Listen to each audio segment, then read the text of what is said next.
no one expected the movie to be as big as it was, just because we were like the little engine that could. I mean, ironically, that's the name of my company, right? The Little Engine. But we were like that.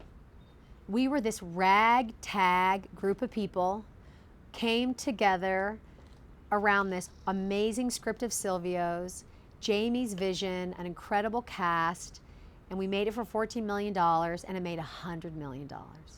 And back then, that was a lot of money. And so it always was designed to be a franchise anyway, and to have sequels and to continue on. So there was no doubt that that was going to happen.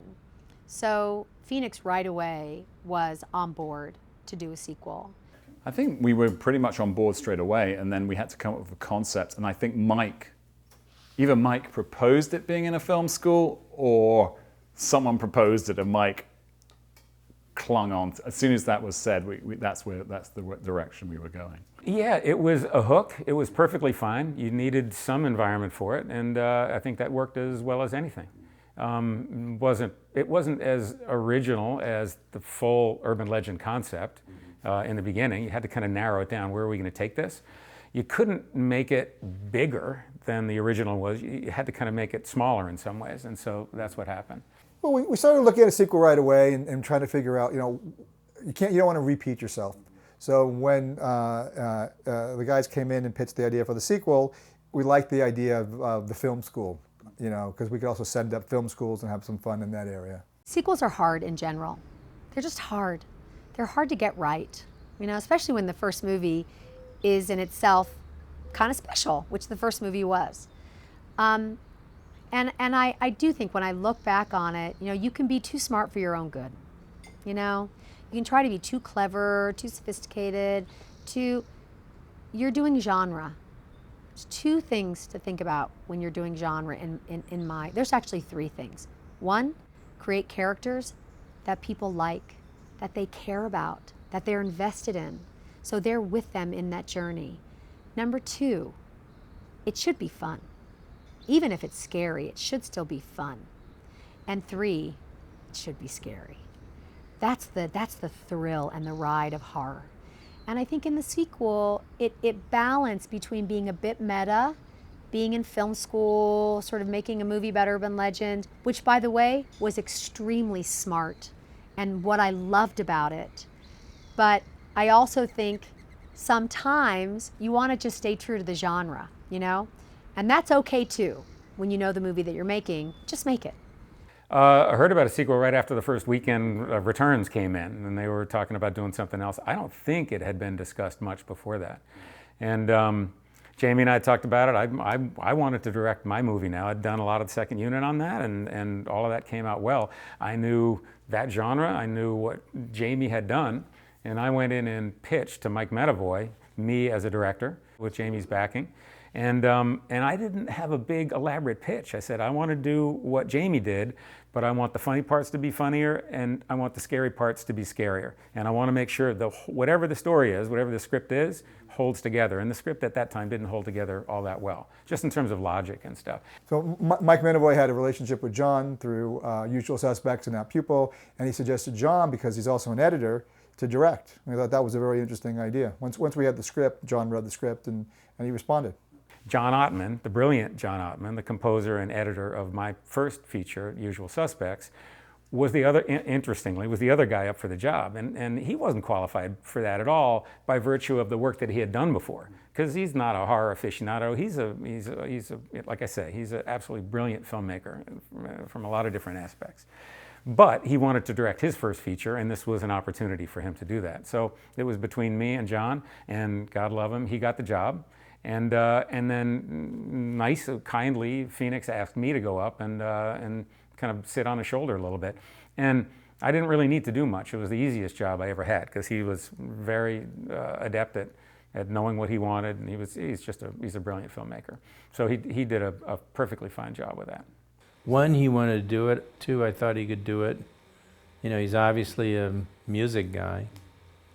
And he gave me a pretty smart idea on how to do a second one, and I was happy about it. I think it's actually a better film than it's gotten, in its reception. But was glad to do it. Tonally, John, where he wanted to, set the movie was much more in a thriller area. Tonally, and more not so much as a horror movie. So that was the tonal shift, I think, in the second one. Where again, Jamie, always set out to make a horror movie, aficionado of the genre.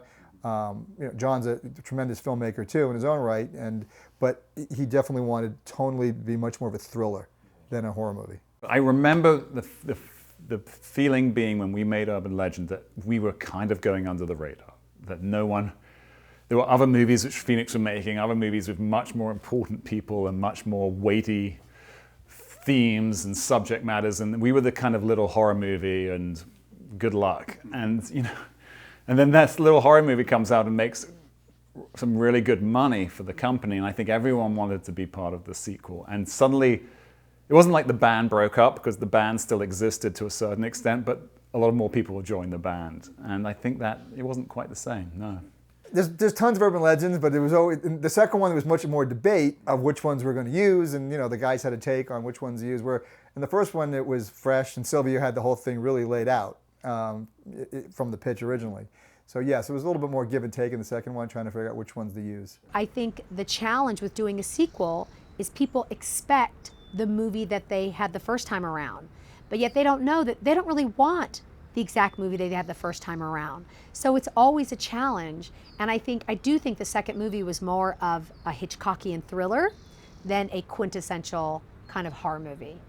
But it did become its own movie, which also is really great. So I think John and Mike were kind of bouncing, because Mike's a huge Hitchcock fan. Gina, Brad, and I were, I think we were starting to say to ourselves, but kids don't care about this. So much for the Hitchcock. No one's gonna steal the Hitchcock from me. Trip.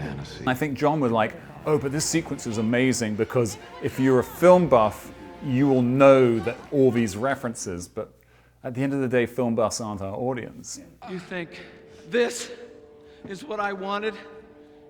Fuck teaching! Well, I think it's different when you're doing the sequel as well, to be fair to John. I suspect, you're coming on board a project where someone's already kind of given the franchise its tone and its feel. And so I think what was exciting with Jamie was that he was like, this, we can make something here. Well, it's very different to, we can continue something. Going down. Oh, I sure am, baby. No, We didn't come out with a bang. We didn't grab the audience like we did in that first opening with Natasha Wagner and, there's someone in the back seat. And that was a mistake. We were trying to be too smart for our own good. Tonally, I think John was going for more of a thriller. So what we saw from the test screening is we needed a scare earlier on in the movie. So I go to Mike Medavoy and I say, Mike, we need to shoot a new opening to this movie. That's what we have to do. And the only urban legend that we didn't actually see was the kidney heist, right? That urban legend, guy or girl goes out that night, they meet a really hot, girl or whatever, or girl goes out, she meets a really hot guy, there's lots of drinking, they go back to his place to fool around, and she wakes up in the bathtub filled with ice and her kidney is gone, right? That's the urban legend. We never did it. We referenced it a little bit at the end of Urban Legend 1, but we never actually did it. So to his credit, I said, I'm gonna have Silvio write that scene, and we are gonna shoot the scariest, most visceral kidney heist urban legend on film ever. But you've gotta give me money to do it. If you give me money to do it, I'm telling you, we'll change the movie. And to his credit, he said, okay, fine.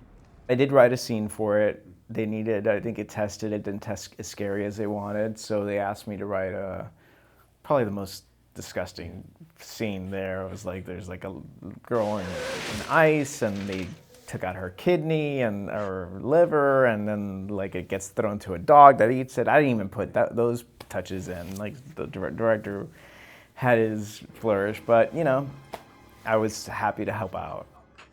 We just shot this it wasn't even a new opening, it was just an opening, right? Was so scary, so horrifying, everything you wanted, and we literally slapped it on the front of that movie. We retested the movie, and it tested through the roof. And you know why? Because when you open the movie with something so scary, everything else seems more scary. John was really adverse. Even, Jamie was extremely circumspect about the gore. And he could gauge what level of gore was appropriate because he'd come from that world. John didn't like gore, didn't want to go down that road at all. And so I think that was the studio on the end saying, you got to give me something to put in the trailer. I think I would have felt more of a sense of ownership if it was the original gang, if you will. But, I was hard pressed at the getting through the first movie, like trying to figure out what legends were, what more legends to do, and it was like, wow, like that was a scary challenge, and so I was certainly I was okay, not just having a minimal involvement. Again, it was fun. Again, it was a young cast, fun cast. Everybody was excited to be there. We were back in Canada, and everybody knew that the first one did well, so everybody was excited to do the sequel. Jenny Morrison was a Midwestern farm girl, just super squeaky clean. But she was committed. There was a nude scene there, and everybody was freaked out about, would she do it, wouldn't she do it? And she was like, no, come on, you guys. And Ottman, I remember, was very nervous about, directing anything where you could actually see a bare breast. And Jenny was like, come on, let's just do the scene. So she was fully committed. She had an audition, and she had great readings, and we loved Jennifer. And then she went on to do terrific stuff.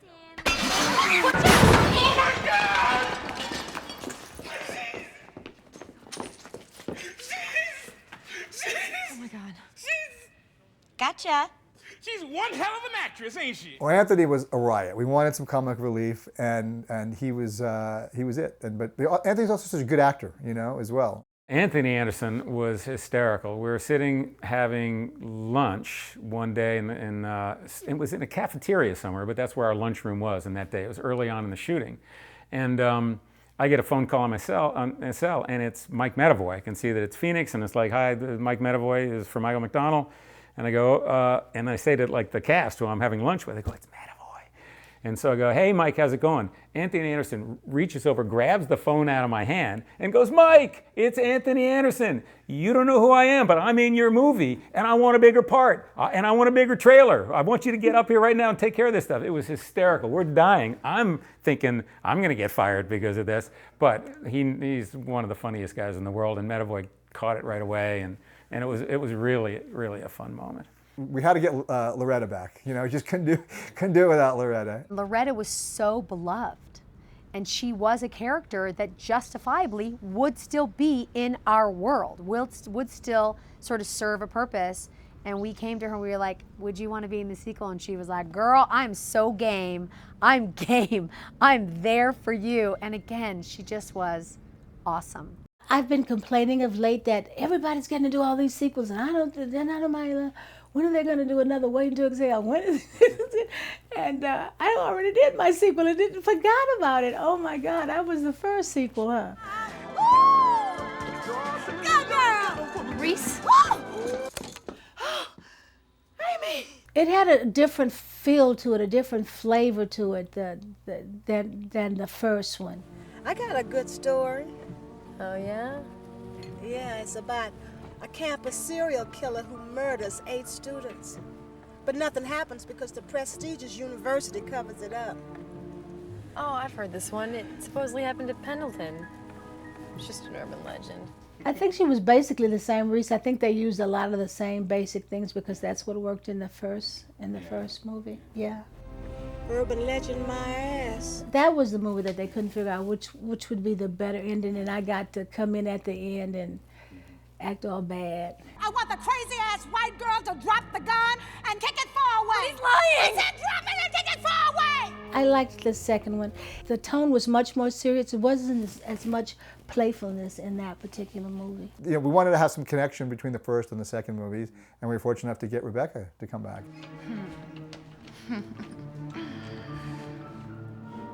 I think we have a lot in common. Gina called and asked if I would do it, and of course I was like, well, who's coming back?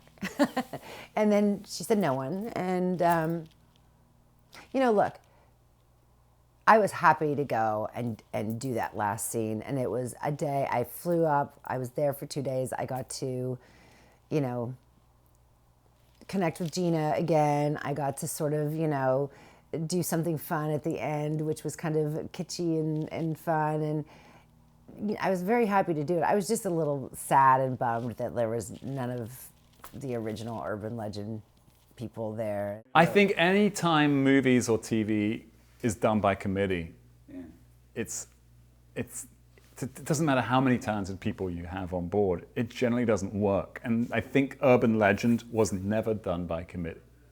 It was never 5 writers. It was never 15 producers. It wasn't like 20 drafts, or as I was saying to Jamie, it wasn't 30 edits, and we didn't go and screen it 15 times to get the, you know. So anytime it's done by committee, which the second movie always felt. I remember Brad, Gina, and I sitting in. I do remember us sitting with Scott and Paul at one point and going like this, you know, and just I think because we were getting so many different things which we had to supposedly achieve on the second movie, and therefore you achieve none of them eventually. Opening weekend box office is all you're caring about. So it was a much more marketed movie, I think, than the first one was. I think that we were happy with the box office. You know, sometimes sequels, you know, don't do as well as the first, because I think the concept, maybe the audience wasn't as fresh as the first one, but it still did very well. An audience enjoyed it.